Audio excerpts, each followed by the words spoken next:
ಎಲ್ರಿಗೂ ನಮಸ್ಕಾರ. Welcome to my next vlog. ಇವತ್ತು ಮಂಗಳವಾರ ಬೆಳಗ್ಗೆಯಿಂದನೇ ವ್ಲಾಗ್ನ ಸ್ಟಾರ್ಟ್ ಮಾಡ್ತಾ ಇದ್ದೀನಿ. ಬೆಳಗ್ಗೆ ಎದ್ಬಿಟ್ಟು ಬಾಗಿಲ ತೊಳೆದ್ಬಿಟ್ಟು ನೋಡಿ ಈ ರೀತಿ ರಂಗೋಲಿ ಹಾಕೊಂಡಿದ್ದೀನಿ. ನಾನು ರಂಗೋಲಿ ಎಲ್ಲ ಹಾಕೊಂಡಿದ್ದಾದ್ಮೇಲೆ ನಾನು ಅಡುಗೆ ಮನೆ ಕಡೆ ಬಂದೆ. ತೊಗರಿಕಾಳು ಇದ್ದಿದ್ದರಿಂದ ಮನೆಯಲ್ಲಿ ಇವತ್ತು ತರಕಾರಿ ಎಲ್ಲ ಹಾಕಿಬಿಟ್ಟು ತೊಗರಿಕಾಳೆಲ್ಲ ಹಾಕಿ ಪಲಾವ್ ಮಾಡೋಣ ಅಂತ. ಇಷ್ಟೊಂದು ಹಾಕಲ್ಲ, ಪಲಾವ್ಗೆ ಇದರಲ್ಲಿ ಸ್ವಲ್ಪ ಎತ್ಕೊಂಡು ಸಾಂಬಾರ್ಗೆ ಎತ್ತಿರ್ತೀನಿ. ನೋಡಿ ಪಲಾವ್ಗೆ ಈ ರೀತಿ ಎಲ್ಲ ಈರುಳ್ಳಿ ಟೊಮೆಟೊ ತರಕಾರಿನೆಲ್ಲ ಈ ರೀತಿ ಕಟ್ ಮಾಡಿ ಇಟ್ಕೊಂಡಿದ್ದೀನಿ. ಆಮೇಲೆ ಒಂದು ಕುಕ್ಕರ್ ಇಟ್ಕೊಂಡು ಕುಕ್ಕರ್ಗೆ ಎಷ್ಟು ಬೇಕೋ ನಮಗೆ ಅಷ್ಟು ಎಣ್ಣೆ ಹಾಕೊತಾ ಇದ್ದೀನಿ. ನಾವು ಯಾವುದಕ್ಕೂ ಎಣ್ಣೆ ಜಾಸ್ತಿ ಯೂಸ್ ಮಾಡಲ್ಲ, ಯಾಕಂದರೆ ನಮ್ಮ ಮನೆಯವ್ರು ಸ್ವಲ್ಪ ಎಣ್ಣೆ ಜಾಸ್ತಿ ಏನಾದ್ರೂ ತಿನ್ನೋದಿಲ್ಲ. ಅದಕ್ಕೆ ನಾನು ಸ್ವಲ್ಪ ಎಣ್ಣೆ ಹಾಕೊತಾ ಇದ್ದೀನಿ. ಈ ಥರ ಎಣ್ಣೆ ಎಲ್ಲ ಹಾಕೊಂಡಿದ್ದಾದಮೇಲೆ ಸ್ವಲ್ಪ ಸ್ಪೈಸಸ್ನ ಹಾಕೊತಾ ಇದ್ದೀನಿ. ಆಮೇಲೆ ಒಂದು ಚಿಕ್ಕ ಬೌಲ್ ಆಗೋಷ್ಟು ನಾನು ತೊಗರಿಕಾಳನ್ನ ಸೇರಿಸ್ಕೊಂಡಿದ್ದೀನಿ. ತೊಗರಿಕಾಳನ್ನ ಈ ರೀತಿ ಎಣ್ಣೆಲಿ ಫ್ರೈ ಮಾಡ್ಕೊಂಡಿದ್ದಾದಮೇಲೆ ತರಕಾರಿಗಳನ್ನೆಲ್ಲ ಹಾಕೊತಾ ಇದ್ದೀನಿ. ನಾನಿಲ್ಲಿ ಆಲೂಗಡ್ಡೆ, ಕ್ಯಾರೆಟು, ಉಳ್ಳಿಕಾಯಿ, ಗೆಡ್ಡೆಕೋಸನ್ನ ಹಾಕೊಂಡಿದ್ದೀನಿ. ಹಾಕೊಂಡು ತರಕಾರಿನ ಕೂಡ ಸ್ವಲ್ಪ ಎಣ್ಣೆಯಲ್ಲಿ ನಾವು ಈ ರೀತಿ ಫ್ರೈ ಮಾಡ್ಕೋಬೇಕು. 1-2 ನಿಮಿಷ ಈ ರೀತಿ ಫ್ರೈ ಮಾಡ್ಕೊಂಡಿದ್ದಾದಮೇಲೆ ಸ್ವಲ್ಪ ಈರುಳ್ಳಿ ಕೂಡ ಸೇರಿಸ್ಕೊತಾ ಇದ್ದೀನಿ. ಈರುಳ್ಳಿ ಸ್ವಲ್ಪ ಕಲರ್ ಚೇಂಜ್ ಆಗೋವರೆಗೂ ನಾವು ಫ್ರೈ ಮಾಡ್ಕೋಬೇಕು ಎಣ್ಣೆಯಲ್ಲಿ.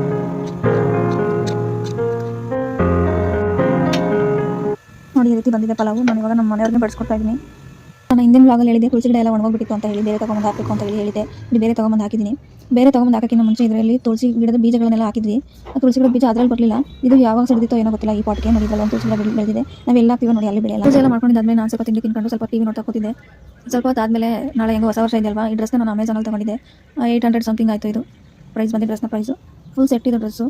ಅಮೆಝಾನಲ್ಲಿ ತರಿಸ್ಕೊಂಡಿದ್ದೆ. ಆಲ್ಮೋಸ್ಟ್ 1 ಮಂತ್ ಆಗಿತ್ತು ಈ ಡ್ರೆಸ್ನ ತರಿಸ್ಕೊಂಡು ಹಾಕೊಂಡಿರಲಿಲ್ಲ. ಇವಾಗ ಸೈಡೆಲ್ಲ ಸ್ಟಿಚ್ ಮಾಡಿ ಫಿಟ್ಟಿಂಗ್ ಮಾಡ್ಕೊಂಡು ಹಾಕೊಳ್ಳೋಣ ಅಂತ ಹೇಳಿ ಫಿಟ್ಟಿಂಗ್ ಮಾಡ್ತಾ ಇದ್ದೀನಿ.